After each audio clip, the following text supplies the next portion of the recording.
a sitting president issued a proclamation canceling, putting to end with finality peace negotiations with the CPP and PNDF. Unprecedented yun eh. Kaya anong i-expect ng publiko? Eh, walang talks. There will be no talks. But it doesn't mean that our work for peace ends just there. Remember, peace talks is only one of the ways to peace. Ang dami pa pang highway on how to achieve lasting peace. Although napakahalaga sana na may final peace agreement tayo. In the same manner that we are able to do it with the Bangsamoro, in fact, on stream na yung effort to implement what was signed already. Di ba?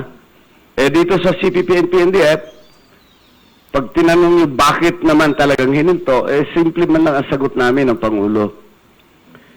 There is no conducive environment right now to pursue peace negotiations. Dahil he has gone out of his way to do a lot of work. Sana ma-achieve natin yung... Hindi naman tayo masyadong ambisyoso na kaagad peaceful na, you know. Peace work is even a work of a lifetime, no? But there are certain stages that you have to reach. Dito ngayon, na-outlook tayo. Yeah, naalala ko lang kaya Secretary dun sa isa sa mga speeches ng ating Pangulo, he made mention about walking extra mile, so to speak. Yeah, para ma-achieve po. More than 1 mile. Yes. More than the extra mile. You know, when he started as president, immediately, ang unang tasking niya sa mga cabinet members niya, kami ni Secretary Bebot, go already and start engaging the CPP and PNDF, which we did dahil kami ni Secretary Bebot, tumandaan na kami sa trabaho na yan, even in the previous But apparently, hindi naging reciprocal. Ang kabilang paling, ang Communist Party, ang mga armed group, Secretary, nung bang kasalukuyan isa sa kabuparan po, revisit po ito, doon sa mga naging effort po ninyo, ha? Okay.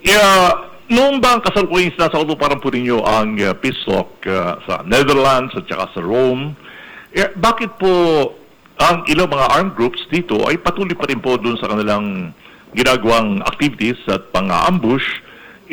Meron po bang communication gap between their leaders na naroon sa Netherlands? Well, if you really look into it, it's simply because we don't have in place a ceasefire agreement.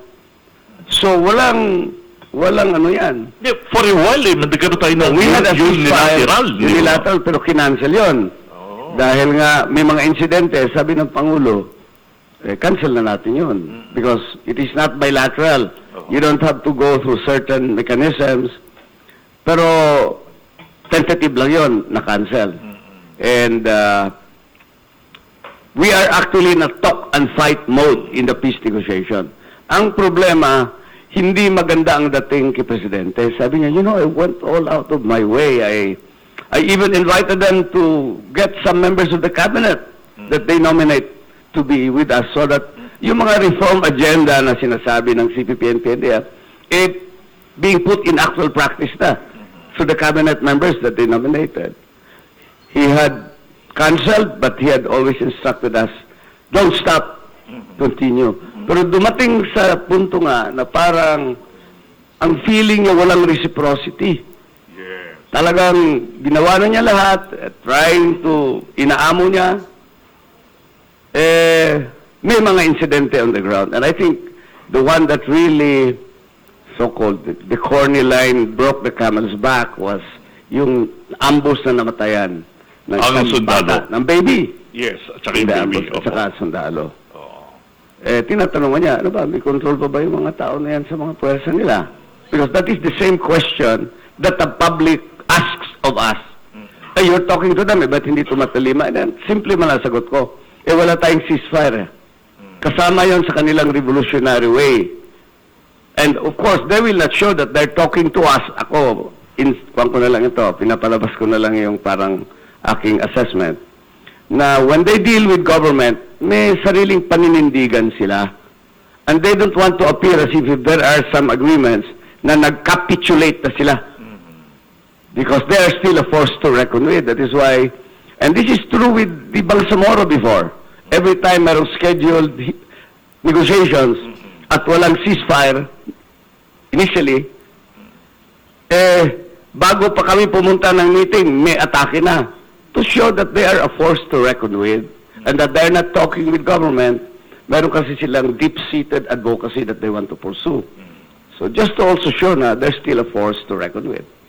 Yeah, tulad ng nabanggit po rin yung Secretary, mukhang dito na irita ng gusto ang ating Pangulo, yung act of violence and yung continuous na hostilities despite na merong effort po ang ating gobyerno para po rito sa peace talk na ito. Now, may mga nagtatanong po, Secretary, while tinuldukan na ng ating Pangulo at nilagda na po ang pagpapatikil po ng peace talk, yung traditional na truce every December kung saan ito mga nasa bundok ay umuwi po sa kanilang mga pamilya para makapiling po nila ang kanilang families. Ano po ang inaasahan dito, Secretary? Well, antayin natin. If the ground is quiet and there are no threats, then perhaps that can be made possible by the President. Alam mo naman ang kanya, really to protect the Republic and the civilian community, safety of the people. Kung in the ensuing time, approaching Christmas, mga atake pa sila, hindi naman pwedeng hintuin ni Presidente yung capability to deal with them. So, it takes two to tango.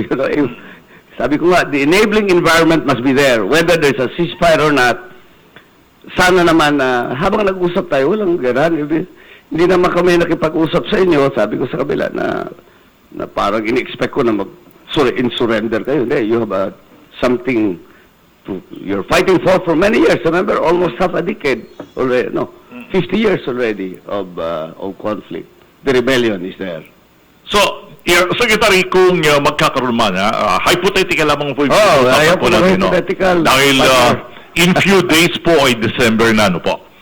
Itong truce na ito na ginagawa every year, hindi magiging contradicting naman po ron sa nilagdaan ng ating Pangulo. No, it is actually consistent with the advocacy of the President na gusto niya makapahinga din ng mga sundalo at mga pulis because sila yung nasa front line. And the communities also be spared of that conflict situation, especially during the Yuletide season. So, pag walang mga threats, real threats na na-monitor ng ating pamahalaan, although I don't have that authority to say it, but I'm sure there will be an effort to bring about peaceful Christmas season as before. Pero, may I tell you, may mga incidenting mangyayari pa. I don't think the President will leave the policemen, the military, and the public sitting ducks. Nabanggit po rin yung insidente, Secretary, kagabi lamang po, just in case hindi po nakarating sa inyong kaalaman, 8:30 kagabi nagkaroon po ng encounter dito sa Nasugbu, dito sa barangay Batangas. Aga, sa Batangas. And meron po 14, mga kaibigan, 14 na mga NPA ang tumumba, ang nangamatay, at meron pong 5 sugatan sa panig po ng mga otoridad. So, nangangulugan, ito po ba, after po ng pagpapatigil ng peace process, ay expected po ito, Secretary? Well, it is not new. Even before the termination of the talks, may mga insidente na, gaya noon. It's not something new. So, but this will worsen dahil I'm sure the other side, the CPP, NP, NDF, and the Communist Party will also show that, we are still a force to reckon with. No? And they will show it by these incidents. Eh, gobyerno naman, hindi naman magpapatalo dyan. So, we hope that there will be no such escalation. Dahil kami naman sa work for peace, hindi na kami humihinto eh. May cancellation ng Pangulo, pero does it mean that we already close our shop, go back home already, and take the much-needed rest? Gusto na namin pahinga na eh. Pero no, these are what I call as the humps and bumps on the road to peace. Yung mga air turbulence yan that you have to deal with as they happen. Yeah, Secretary, yes. Inuhubang in-extend ng ating Pangulo na deep appreciation doon sa alalay na ibinigay po ng Norwegian government. Nagpasalamat tayo sa kanila. Ano po ito? Yung pag-host po ng mga peace talks, paano po ang contribution exactly ng Norwegian government? Laki po. Maybe the public doesn't know. They are officially our facilitators. Ano ibig sabihin ng facilitator? They are the ones who meet with us pag may problema. Ano mong problema? Kausapin nila ng kabila. O, pwede ba tayo? Can you meet and then trash this out? Nag-facilitate sila. Because the Norwegians have been known worldwide as the harbinger of peace. Diba? The Nobel Peace Prize is a Norwegian, although international, but it is initiated by the RNG, the Royal Norwegian Government. Okay? And hindi lang yung facilitation. They even provide logistical support every time there are negotiations. Alam mo ba yung aming hosting nila sa amin? Like we meet in the Netherlands or we meet in Oslo, Norway. Sagot dyan lahat ng Norwegian government. Pati yung kabila. I'm not so sure, but baka pamasahe. Dahil sa gobyerno, kami we pay for our plane tickets. But the hostings, expenses, hotel rooms, they're all shouldered by the Norwegian government. At saka for nothing, they don't have any interest in us here. Wala naman silang, sabihin mo, may mga hidden agenda dahil bakit tumutulong. Eh, wala naman. It's just their advocacy for world peace. And we appreciate it. Kaya now they have to take special effort to meet with the Norwegian government muna bago na-announce so that dahil laki ng tulong nila sa atin at we're so grateful for what they have done to us. But we also expressed our regrets na dumating tayo sa ganitong sitwasyon. But they will not stop. Talaga po, ha? Oh, they will not stop. They will say, Secretary, yes, when can we meet again? Anytime you come to the Philippines, don't ask us to go there. Come and... So, sa bagay, Secretary, meron po tayo narinig feedback while, alam niyo naman, ang texting ay nasasagap po natin galing marami sa mga kang abroad. chismis, I'm sure, na nanasagap dyan, Ray. Hindi lang sa peace. Yes. On other matters, I'm sure. Yes, but focusing on the peace, okay. Secretary. Sige. Alam po ninyo, marami ang nagbibigay ng assessment ng sabi, ito po ay isang temporary setback lamang, Secretary. Naniniwala ho ba kayo? Sabi ko nga sa'yo kanina, alam mo kasi in work for peace, it's not a smooth road May mga roadblocks. You have to manage and how to avoid these roadblocks. Kung may landslide along the way, hanap ka ng paraan paano ka tuloy-tuloy yung biyahe. Humps and bumps along the way. It's not a smooth road. So, you ask me, am I hopeful that they will resume? I'm sure hope springs eternal, di ba sabi? And will not stop working. Kaya sabi ko nga, hindi man lang talaga peace negotiations ang makakatulong for kapayapaan. For example, you develop the lives of people. Yung mga feeling excluded sila. Marami kasing lumalaban sa gobyerno na talaga ang reason, hindi naman ideological. Masyado. Nakalimutan sila ng gobyerno. O yung kanilang local government officials, hindi sila inaasikaso. So galit sila sa gobyerno ngayon. So they take up arms or they're also a little bit poor and deprived. Kaya they'd like also to see how they can move it. Meron namang iba dyan, nag-extortion, ginagamit ang NPA. Revolutionary tax kuno. Yeah. Ang mga negosyante naman natin, takot din kaagad. Nagpadala lang ng text message, si Commander so-and-so ito. Pahingisan na kami tulong sa aming kuhan. And then pag hindi ka nagbigay, next text sabihin na sa'yo, may mangyari sa mga traktura mo dyan, o sa mga equipment mo, especially for contractors. And you know, it's public knowledge.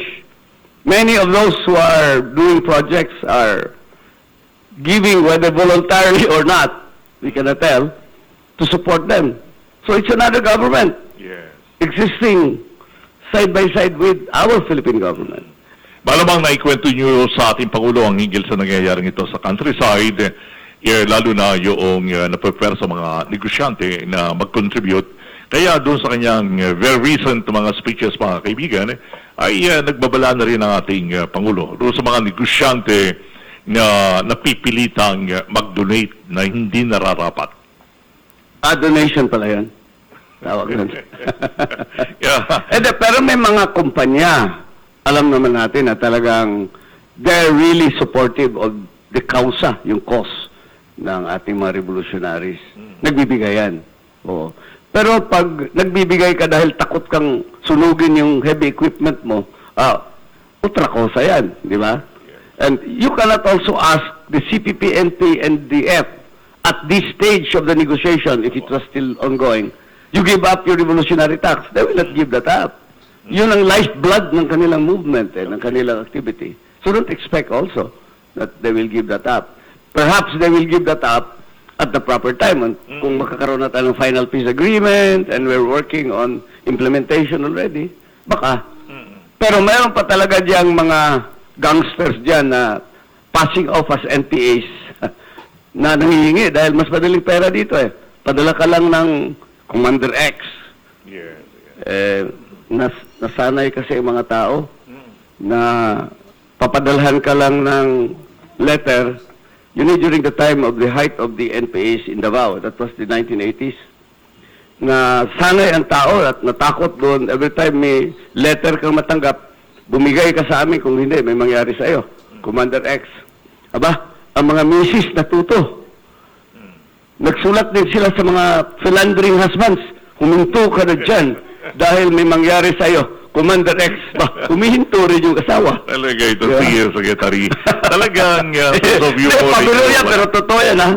May nagsabi sa akin. Yeah, Secretary, gusto kong tugunan mo rin ang isang, malamang nakarating na po sa inyo ito, merong claim ang dating congressman, itong si Saturo Campo, na sinasabi niyang, malamang hindi raw nakarating sa ating Pangulo, yung mga magagandang development during the peace talks tulad ng nangyari po diyan sa Rome, nang magpunta kay Ron. At ang tinutukoy niya, bagamat hindi specifically nabanggit ang pangalan po ninyo, sabi niya, yung dalawang advisor ng Pangulo mukhang nagkulang na magpaliwanag sa Pangulo.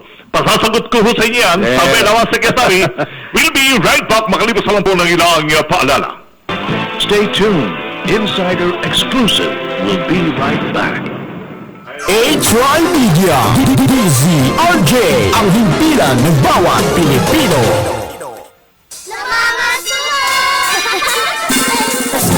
Pasko kami namamasko. Pasko ng fruity pop at pochi, frutos at ng champi, lamig ng iPhone, kilig ng Beef Fresh. Inuman mo pa ng may juice at mainit na Chocwix. Bigyan mo pa ng Monami, Yummy at so lucky. Pasko kami namamasko. Maligayang Pasko po mula sa Colombia. Choco Champi, Champinoy, lasap na lasap sa bawat kagat. Don't miss the fabulous portraits and dazzling diadems of Rupert Jacinto's Fabulous the Eight photo exhibit and coffee table book at the Peninsula Manila, November 27 to December 5. Presented in partnership with RJFM 100.3. Your health matters. You matter. And we care. Tune into Healthline with Makati Med, moderated by Nicole Jacinto, every Wednesday from 7 to 8 p.m. on DZRJ 810 AM. Experienced doctors, straight-to-the-point interaction, answers, tips, and a chance for you to take charge of your health. So tune in and don't miss a beat. HY Media, DZRJ, ang himpilan ng bawat Pilipino.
Makibahagi sa bawat talakayan. Ihayag ang inyong reaksyon sa mga programa ng HY Media sa aming mga social media accounts. HY Media-TV sa Facebook, HY Media DZRJ 810 sa Twitter, at HY Media sa Instagram. Makiisa sa bawat programa ng HY Media sa social media, ang himpilan ng bawat Pilipino.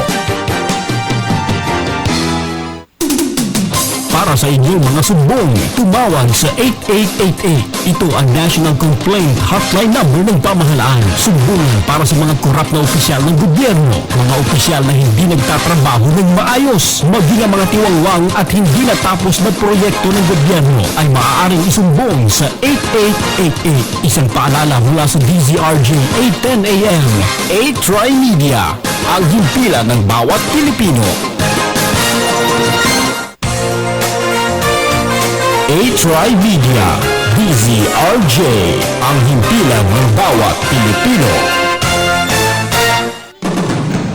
Iginawad sa nag-iisang action lady ng Philippine Broadcasting, Miss Kay Dasel, ang Best Choice Achievers Awards 2017 sa multimedia broadcasting industry. Isang karangalan at taus-pusong pasasalamat mula sa HY Media, ang himpilan ng bawat Pilipino.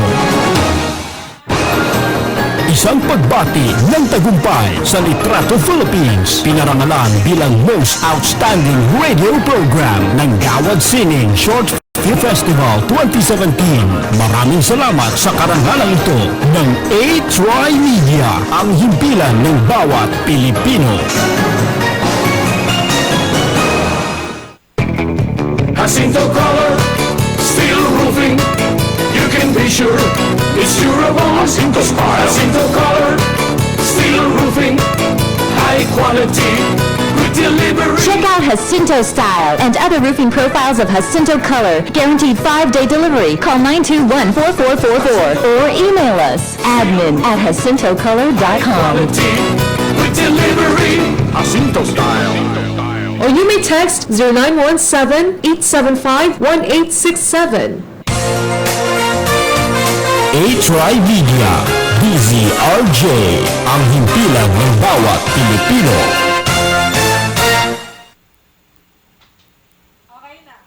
Nasaan na?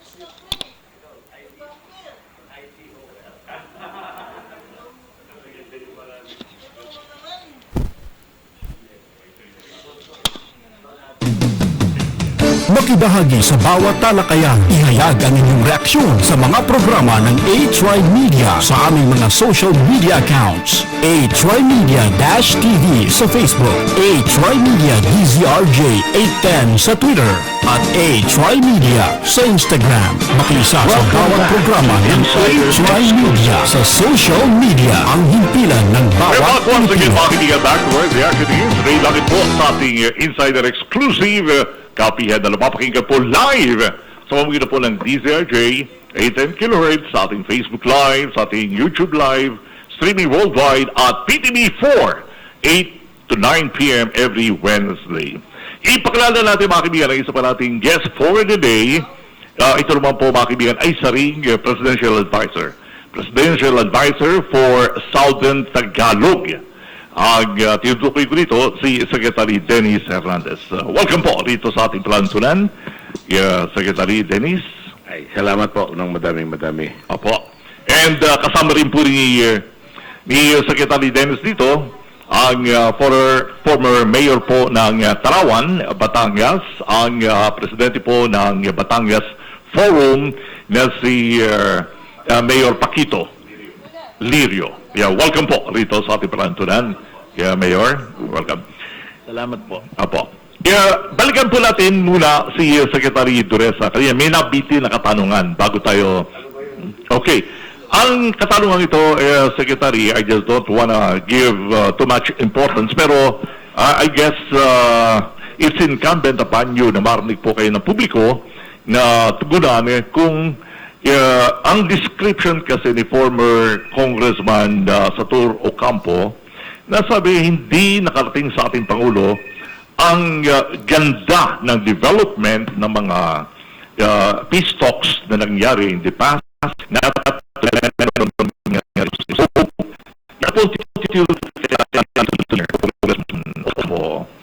You know, as a matter of practice, I don't comment on somebody else's opinion or comment. Okay. So I'd rather let it stay that way. Pero ang Pero yung binanggit po sinasabi niya niya na dalawang advisors daw po ng Pangulo ay nagkulang sa explanation sa ating Pangulo. Then hindi niya alam ang real situation. So I don't want to comment on that. Ang Pangulo naman, he knows us, my partner here, Dennis knows. Mas marami siyang alam kaysa atin. Di ba? And he is at his disposal a wealth of information. But some of them may not even reach us already, di ba? Kaya wag niyang maliitin ang Pangulo. By saying that, parang sinasabi niya, parang hindi alam ng Pangulo anong actual situation. No, I think he's entirely missing the point. But as I said, I don't want to comment one way or the other on somebody else's opinion. You're putting things in proper context. Ang tinutukoy niya, ang nagkulang daw po yung advisors na dalawa ng Pangulo. He might be referring to Bebot Bello and myself. I suppose kayo po ang dalawang... Ayaw mo na mag-speculate? Pambihira ka. Kanina ka pa gusto mag-speculate. Ngayon, ako na yung nag-volunteer sa'yo eh. Sige. Pero mga kaibigan, thank you for correcting me, Secretary Jess. I'm not correcting you. I'm just sharing what you have in your mind that you don't want to disclose. Okay. I like you, Secretary Jess. Like you too. Yeah. Secretary Dennis, ano po exactly ang role po ng Presidential Advisor on Southern Tagalog? Medyo pasakali lang po, bigyan nyo lang po kami ng konting orientation, if you don't mind, Secretary. Sige. Alam mo, yung mandato ko, wala namang sa Tagalog, ako yung mata at tenga ng Pangulo sa Southern Tagalog. And that composed of Region 4A and 4B. Kasi humingi ako ng discount sa Pangulo because he's giving me presidential advisor for Luzon. Sabi ko, sir, baka naman hindi ko na kaya kasi matanda na ho ako eh. Calabarzon at saka Mimaropa. Mimaropa region. So, ako yung mata at tenga ng Pangulo. And, alam mo, nakikinig ako sa mga programa, sa mga hinaing ng tao. At also, nagre-report sa pisang Pangulo ng mga issues and recommendations kung ano mga kailangan sa Region 4. Tapos, ako yung bastonero, coordinator of different agencies. Kapag walang nag-bridge between agencies, magkakanya-kanya yan. So, I'm trying to weave out yung parang convergence ang lahat ng ahensya. So, natutuwa naman ako at bilang nagiging bastonero, nabubuo ko silang lahat. At everybody is working as a team. Yun lang naman request ko sa kanila. Secretary Dennis, bilang conduit po ng ating Pangulo rito sa Southern Tagalog po. Very recently po ba, meron kayong ma-identify na na-notice sa mga exemplary project na ang implementation ay napakatindi naman, Secretary, na dapat bigyan ng kredito? Alam mo kasi ang ang Calabarzon is primary industrial powerhouse of the country. 61.4% ang aming inaambag sa buong bansa. So napakalaki, one of the biggest. At saka ang aming industrial output is, Calabarzon is 30% of the country. Napakalaki. So, yun ang aming pinagmamalaki at talagang medyo napakalaki talaga ang aming... Secretary, bigyan ko lang po kayo ng feedback, Very recently ay nakarating po sa aming kaalaman sa media, Ang hinggil po rito sa 12 kilometers na karsada na diversion road rito po sa Lipa. Ano po? Dito sa Lipa, sa may Padre Garcia, kung yung nagkakamali, na ito po ay inaapura. At kung sakasakaling makukumpleto po ito, I understand, kung mga minimum of 1 hour, makakasave po ang mga taong nagtatravel mula riyan sa Quezon going to Batangas. Meron po ba kayong feedback hinggil po sa bagay na ito, Secretary? Opo. Yun talaga aking papel bilang presidential advisor. Opo. To monitor all projects. So, alam mo yung tama yung iyong sinasabing yon at mukhang pinaplano na ng DPWH at pinag-aaralan nila. Napakarami kaming project. Ito mo, ang dami kong dalang papeles. Puro projects to. Ito, yung PRRD time na ito Hindi yung mga... Ang iba lang na nahuli ay yung light railway transit mula Batangas City at hanggang Calamba at saka yung joint use ng Air Force ng General Aviation. So, bukal pa ako nung ito ini-sponsor ko. Opo. At ito ay noong panahon, alam mo naman na tayo ay anak-anakan din ni Presidente Ramos. So, ito yung hiningi ko sa kanya. Sabi niya, sige, pa-aproban mo sa NEDA. 1986 pa pina-aproban ko, ngayon lang ata implement. Pero for implementation na. Gagawa na ng pag-uumpisa at mukhang go na. Alam po namin, Secretary, dun sa part po ng inyong role, part po ng inyong mandate dito po sa Southern Tagalog, ang hinggil po ron sa monitoring sa mga local government, para makatulong po ang national, no? Lately, meron po ba kayong na-identify na mga local government na kinakailangan ng urgent na alalayan po ng national? Maraming mga gobernador, especially in island provinces. Ako na mismo ang humihikayat sa kanila at iniimbita naman nila ako sa kanilang mga probinsya, lalawigan. At ako'y nakikinig sa kanilang mga pangangailangan at kaagad-agad namang aking ina-actionan at kung hindi naman, pinapaabot ko agad sa mahal na Pangulo. Kasi nga, ako tayo ang tenga at mata ng Pangulo. So, I just listen and sinisigurado ko na mabigyan agad ng aksyon. Hindi po ba kayo nawawala sa focus, Secretary? I hope po you don't mind, kapag ka mayroong mga irritants, for instance, kagaya kagabi, pinag-uusapan po natin ni Secretary Jess Dureza, ang encounter na naman po dito sa Barangay Aga, Talawan po ito sa Batangas. Encounter, 14 po ang patay, Nasugbo. And pagka nagkakaroon po ng mga ganyang insidente sa countryside, paano ang mandate po ng iyong tanggapan? Doon pa rin, minomonitor ko pa rin. In fact, I am the one who reported it to the President this morning, early morning, nung pagtatapos ng affair sa pinuntahan namin, bago sumakay sa helicopter, sabi ko, Sir, meron pong encounter sa Batangas. Kagabi, 14 pa lang pero ngayon 15 na. So, sabi ko, Sir, 3 lang naman ang wounded sa atin sa sundalo. Talagang ang pagmamahal ng Pangulo sa sundalo. Nasaan ang sundalo? Okay na, Sir, nakumpay na, ligtas na. Pero yung 14 ay patay na. Ngayong umaga, may report sa akin na 15 na.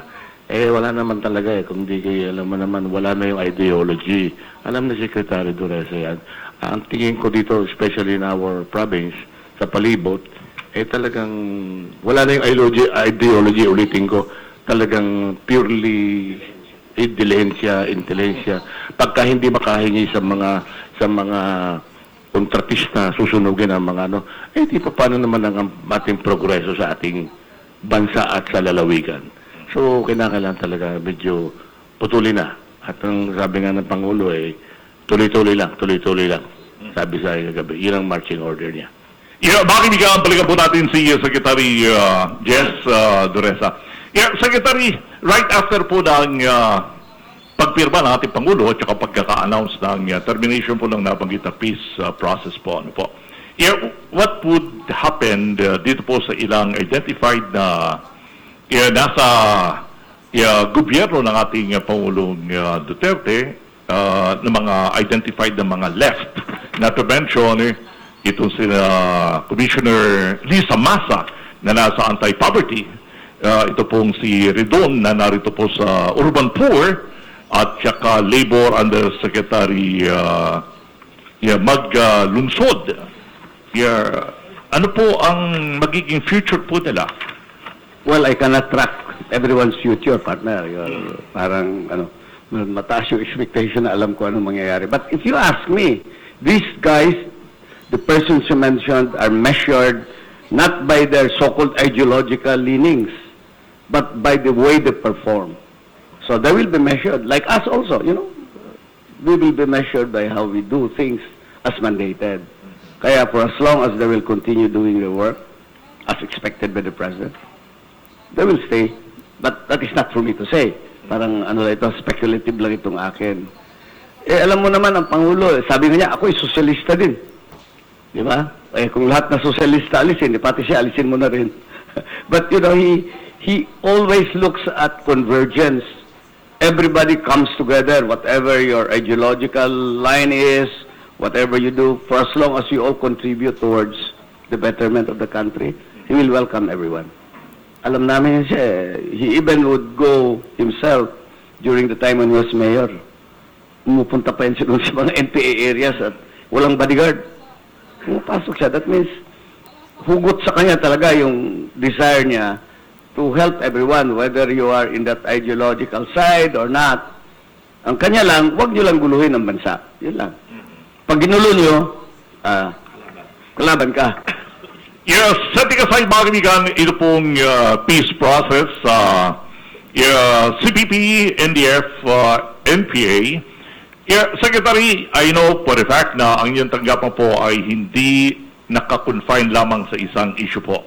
And related po rito sa BBL, dito sa Bangsamoro, basic law, at nagkaroon po ng summit very recently.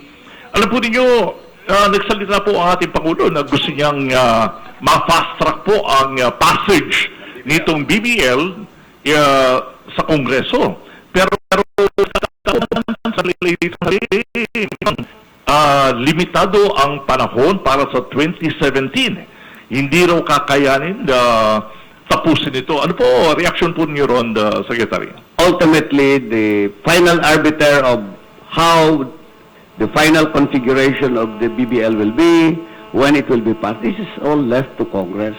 Sila yung mandated to handle it.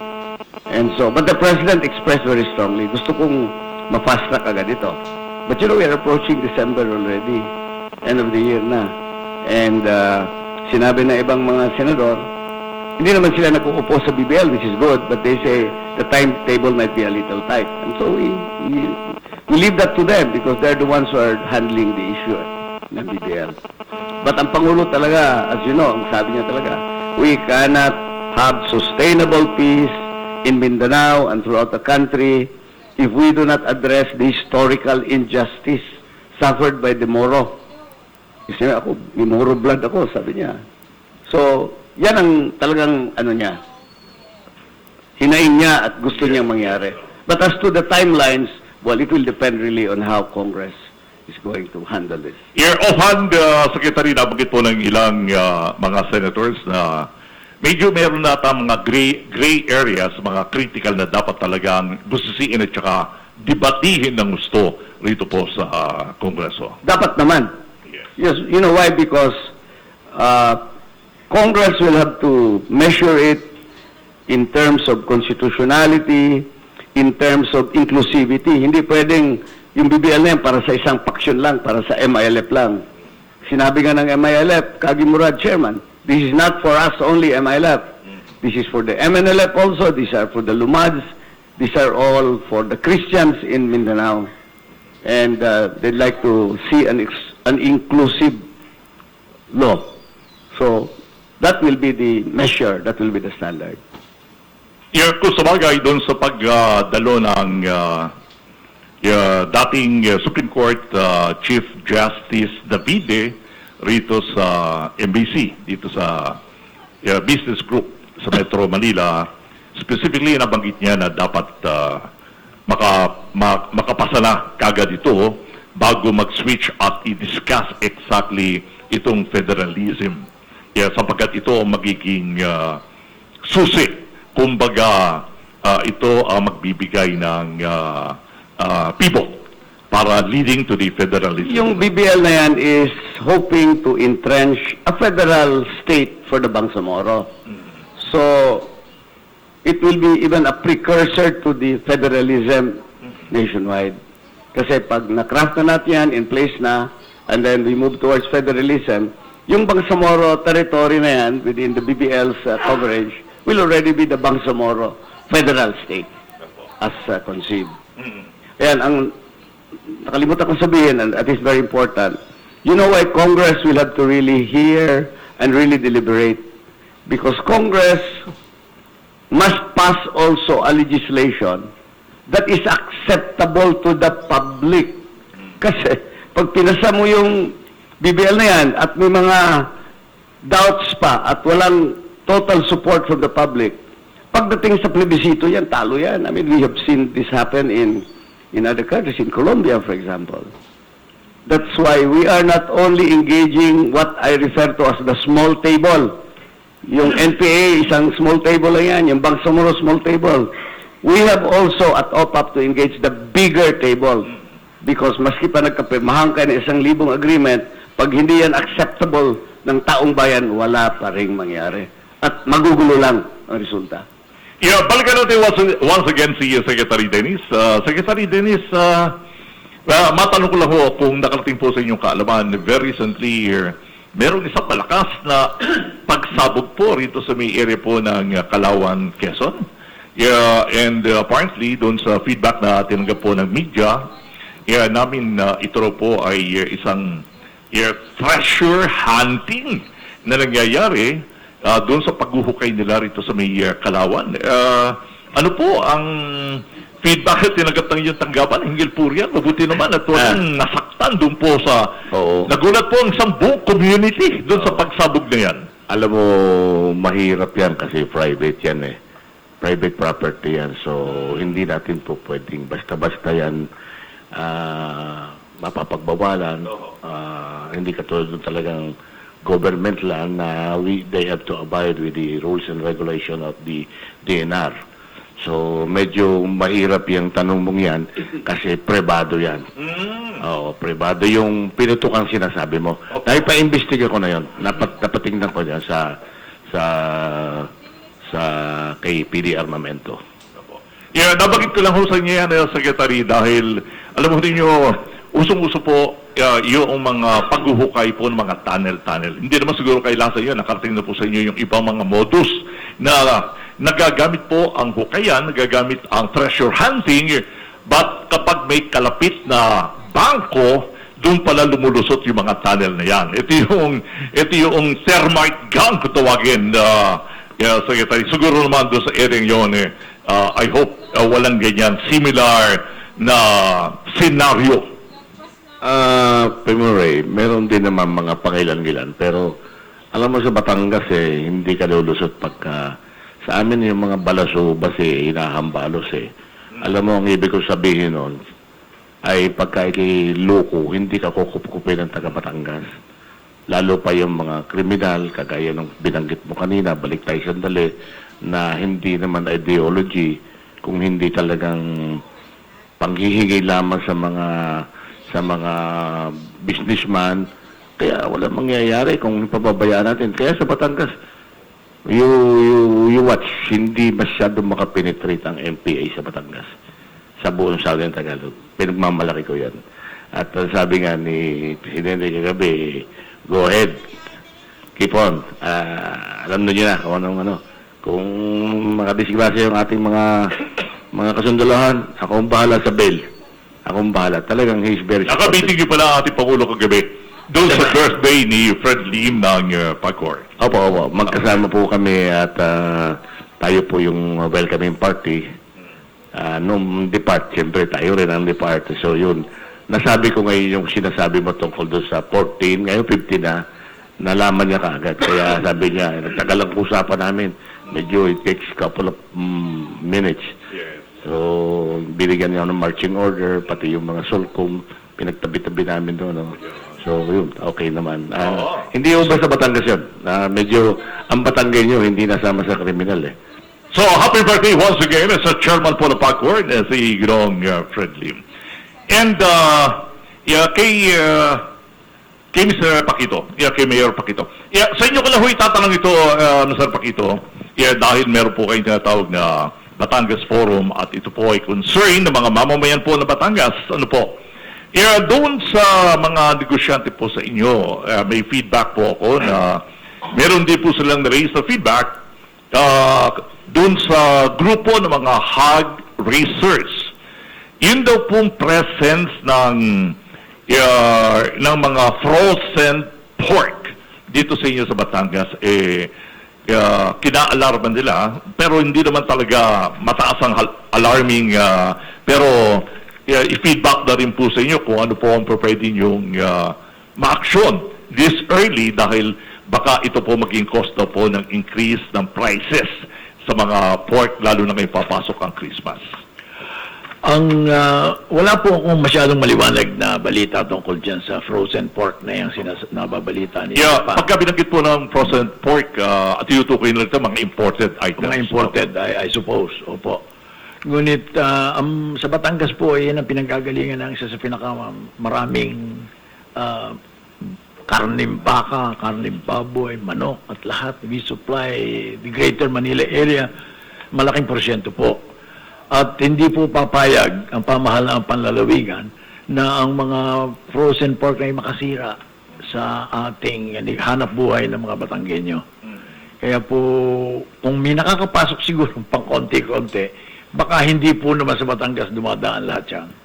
Pakimonitor na rin po para maalalayan po ninyo ang gagawin po mga namin hog racers sa Batangas Forum po na isang organisasyon ng mga pribadong mamamayan. Ito po it's a non-government organization. We meet every Wednesday to discuss local, national, and global issues. All right. Dinidiscuss po diyan. And then quarterly, we hold public forum. Okay, that's nice. Makikigaling just while, sa akin niyo po ang katanungan na magagaling naman po sa ating media panel. Ano po? We'll be right back. Makalipas lang po na ilang paalala. Stay tuned. Insider Exclusive will be right back. H.Y. Media, DZRJ, ang himpilan ng bawat Pilipino. This newscast is brought to you by the Philippine Charity Sweepstakes Office. Pusong Pilipino, Pusong Panalo. The BBC in London goes direct to the Raja Broadcasting Network, DZRJ, 8:10 a.m. with a live news update. Ready to do so now. In the meantime, the campaign is there to try to isolate North Korea as much as possible, and that involves not just UN sanctions, but the Americans are asking countries to take steps further than that, to cut off funds, to expel ambassadors, to expel North Korean workers, and they say they have had some success in doing this. Another thing that Mr. Tillerson has said is that they want to take additional measures to enhance maritime security, and that includes the right to interdict traffic transporting goods to and from the North Korea, and that might be something that they will discuss in this UN meeting. Barbara Platasha reporting from Washington as reaction comes in from across the region and around the world to that missile test by North Korea. Pope Francis's visit to Myanmar is continuing with a special mass in the country's commercial centre Yangon. It is a predominantly Buddhist country, but some 200,000 mainly Catholic worshippers are expected to take part in the open-air service. Well, earlier human rights groups criticised the Pope's decision not to use the word Rohingya during the main speech of his visit. Instead, he called on everyone to respect the rights of all of Myanmar's ethnic groups. Phil Robertson is from the campaign group Human Rights Watch.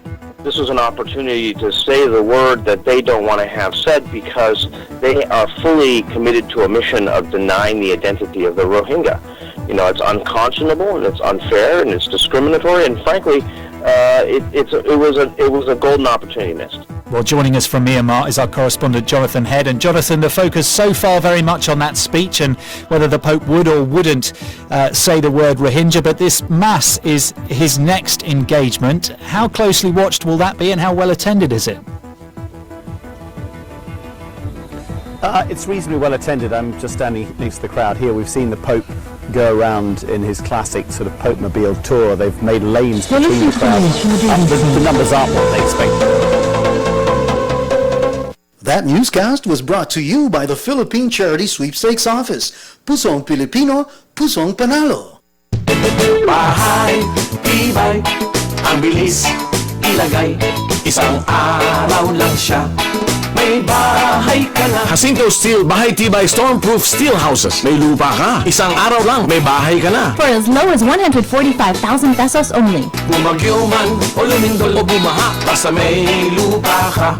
Isang araw lang siya, may bahay tibay ka na. Call or text 0917-875-1867 or email admin@jacintocolor.com.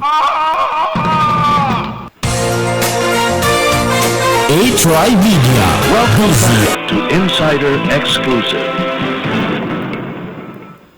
We're back once again, mga kaibigan, back to where the action is Insider Exclusive. Yan, na napapakinggan po niya sa mga po ng DZRJ at napapanood sa mga po ng PTV4, 8 to 9 every Wednesday. At kayo, mga kaibigan, dahil naman tayo rito sa ating media panel. Jerry, come in. Yes, Jerry Corneo po. Magandang umaga po sa lahat ng ating mga guests. Magandang araw po. I'm here on behalf of DZRJ ni Secretary Ramon Jacinto at ng PCOO, Special Assistant po tayo for ASEAN ni Secretary Andanar. Also for KDP and National Press Club ni Mr. Paul Gutierrez.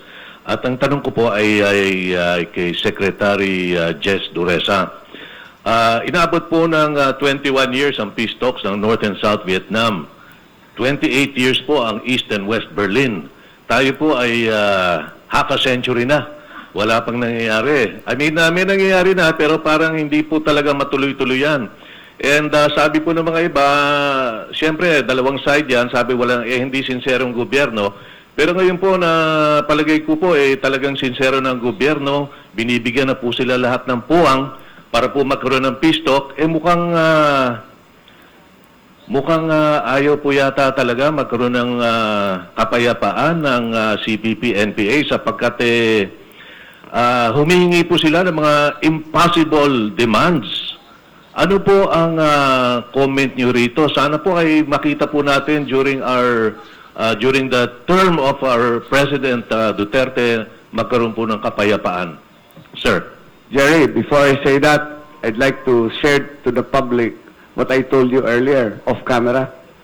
God created perfect heads, but the imperfect ones, God covered them with hair. Yeah?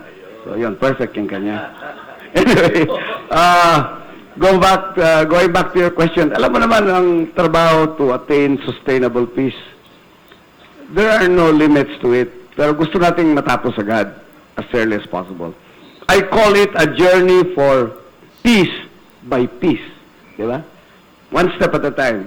Ang problema nga, matagal na tayo rito, but remember, hindi rin madali dahil may sariling advokasya din sila, may prinsipyo din sila, may tinatawag nilang kausa. And they cannot just give that up without also expecting na yung kanilang kausa ma-adapt ng gobyerno.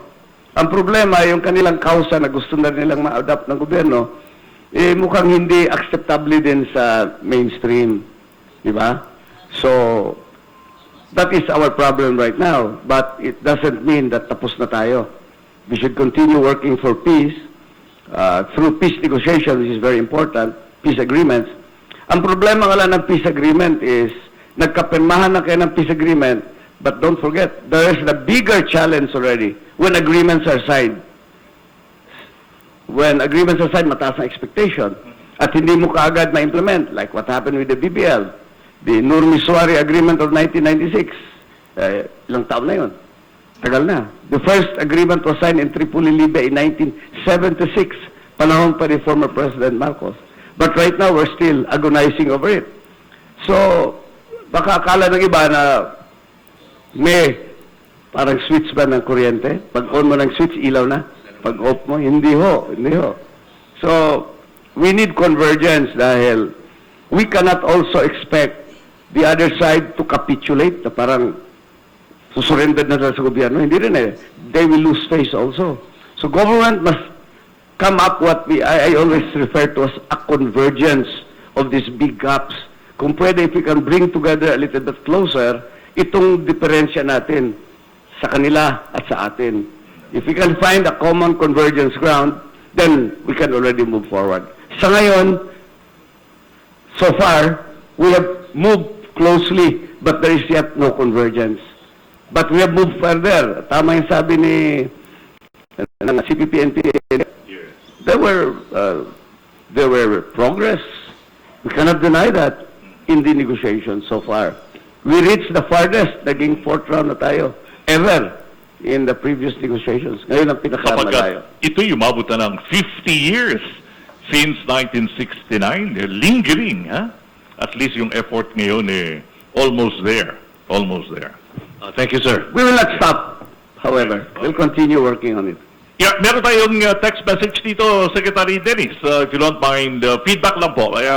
Sa monitoring po ninyo rito sa Southern Tagalog. Yung Taysan daw po, Taysan, nasasakupan po ng San Jose, Batangas, talagang grabe raw po yung kalsada. Lahat na nagdaraan nasisiraan daw po ng mga bearing. Baka naman mabigyan natin ng importansya. Considering na marami kayong nasa listahan ng mga priorities po. Sige po, at tuloy-tuloy naman po ang repair. Hindi ko rin naman sinisisi ang DPWH o local government sapagkat napakabibigat po ang barang dyan galing sa port of Batangas. Yan ang alternate route. So, siyempre, kaunting kalog niyan, kaunting ulan, tapos dinaan ng truck, talagang puputok. So, hindi naman natin masisirin ang mga DPWH at saka yung mga ano. So, but I will address that problem. Very nice, very Take note on that. Thank you. Niyo sa ating mga televiewers, pati na po yung vision po ng ating Pangulong Duterte para sa Southern Tagalog. At mapangiti po ito ang ating mga kababayan po sa Southern Tagalog sapagkat alam kong meron pong hangarin ng ating Pangulo related po riyan. Alam mo, yung una dyan, yung expressway nga sinasabi ko, at saka yung nasa ano na ngayon for implementation yung light railway transit at saka yung airport joint use. And then ginagawa na rin yung plano at mukhang tuloy na yung tulay hanggang Mindoro. Okay. That will open malaking negosyo sa island provinces. Kasi ang sabi nga ng Pangulo ay wag mong maunlad na ang Region 4A, ngunit wag nating iiwanan ang island provinces, meaning yung Region 4A, 4B. In fact, kulang sila pag ako'y inimbita nila, pumupunta ako, pinakikinggan ko lahat ng mga, especially on the Regional Development Council, ang narinig ko lagi, number one is power supply. So, ako naman nakakita ng mga kaibigan na nagbibigay ng mga power plant. At saka kaya nila ikabit in 90 days. In 90 days. So, palagay ko, natutuwa sila from Marinduque, Romblon, Mindoro, and Occidental Mindoro. Tutuwa sila. So, they na-appreciate nila. So, siyempre, dyan, agriculture. Si Secretary Piñon naman ay very supportive especially on agriculture. Nag-alpas siya ng mga animal dispersal, farm to market road. Madaming si Secretary Piñon, masipag yung ating kaibigan na yan. Oo. Tapos, yung mass transportation, nasabi ko na, airport, floating bridge, tsaka yung ferry, papalaksi natin ang ferry. Tapos, papasok ko sana sa RDC meeting na magkameron ng baksakan. Hindi baksakan ng maliit lang, kung hindi yung Mindoro, Bicol region, iisahin na lang nating ibaksak sa Batangas. Kukuha tayo na. Malaking port ang kailangan po. Malaking port, international airport at international port. So, dadali na yan tayo to Metro Manila and they will decongest also Metro Manila. Yes, sige. I-detalye natin yan, pag-usapan natin susunod na forum. Medyo messages sa ating staff, final words na tayo, pero idagdag na rin po ninyo Mr. Secretary, doon sa mga mamamayan po ng Singnapan diyan sa may bandang Palawan, nasakop din po ninyo yung pong concern hinggil po roon sa Palsiparon, doon po sa malaria sa area ng kabundukan po ng Palawan po. Opo, sige. Sama na lang po natin doon sa pag-adali I po. will advise DOH, no? Alam mo, modesty aside, natutuwa ako yung aming word na ginagamit ni Secretary Doresa na convergence.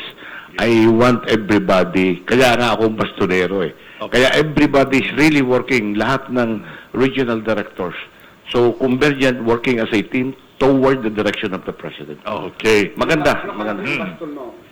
Pero makinig pag-uusapan po, Baston, susunod na forum na ating pelantunan. Meanwhile, tayo po ay last few minutes na po. Secretary, magpapaalam na po tayo, Secretary Jess. If you don't mind.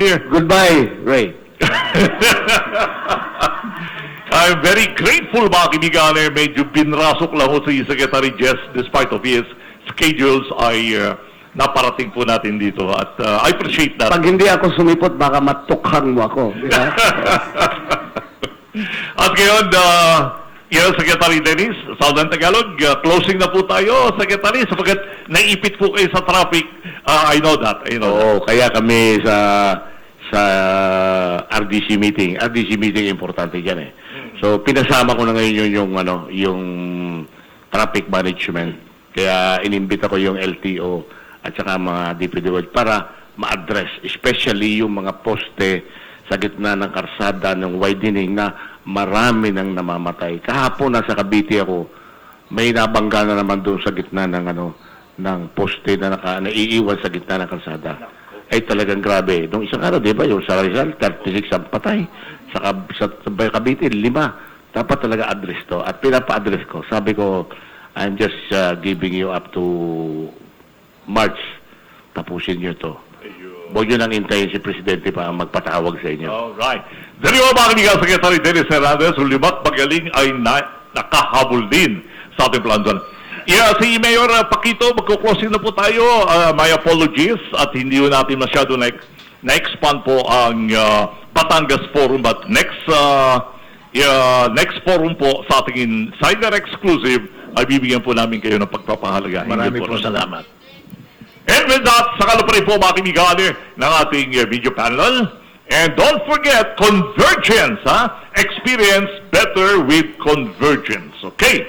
Hanggang sa muli mga kaibigan, this has been your host, Ray Langit, sa namang laban, Kasanggabon Langit.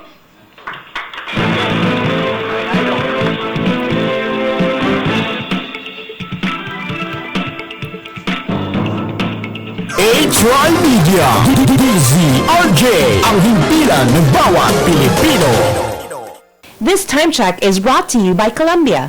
Maligayang Pasko mula sa Colombia Food Products. It is now 10:25.